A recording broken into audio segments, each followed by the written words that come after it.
বাবুও ঠিক যেতেছে হাতে না, আরে হাঁটতে চলে গেল, ওইটা কেউ কয় নাকি? কেমন দাগে দাগেই দাঁড়াইছে, এই জন্য আবার দেরি হইতেছে।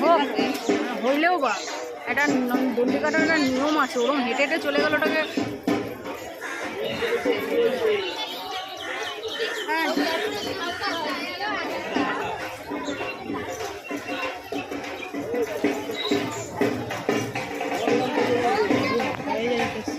পারে না, আমাদের সারাদিন উপোস থাকতে হয় না, আরো কষ্ট হয়।